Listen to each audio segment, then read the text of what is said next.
Reincarnation. It is always thought that reincarnation is something based on the Buddhist faith but not science, because it has not yet been proven scientifically correct. But nowadays there have been a lot of the stories and phenomena about reincarnation all over the world which are being researched. Here is one story about reincarnation that has been reported. There was a 3-year-old boy who could clearly recall his previous life and how he was killed. Also, he could identify where his body and the weapon were buried as well as the killer. A 3-year-old boy in the Golan Heights region near the border between Syria and Israel said he was murdered with an axe in his previous life.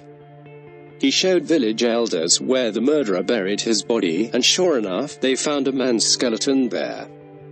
He also showed the elders where the murder weapon was found, and upon digging, they did indeed found an axe there. In his book, Children Who Have Lived Before Reincarnation Today, German therapist Trutz Hardo tells this boy's story, along with other stories of children who seem to remember their past lives with verified accuracy.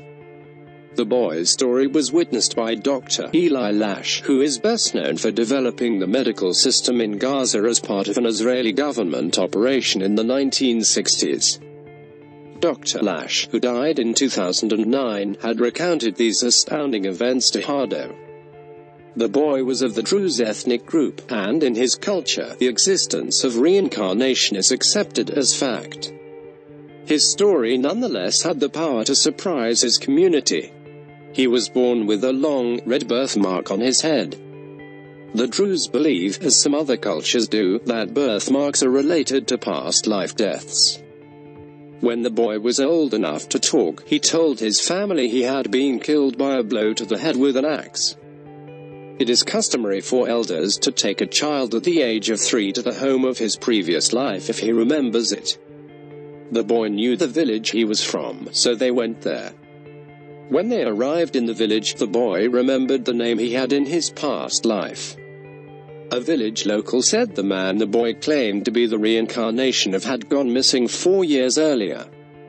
His friends and family thought he may have strayed into hostile territory nearby, as sometimes happens.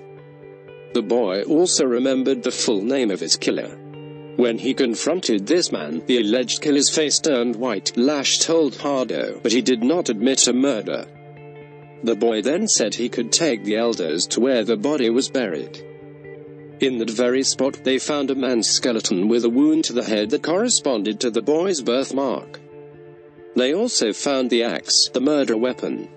Faced with this evidence, the murderer admitted to the crime. Dr. Lash, the only non-Druze, was present through this whole process.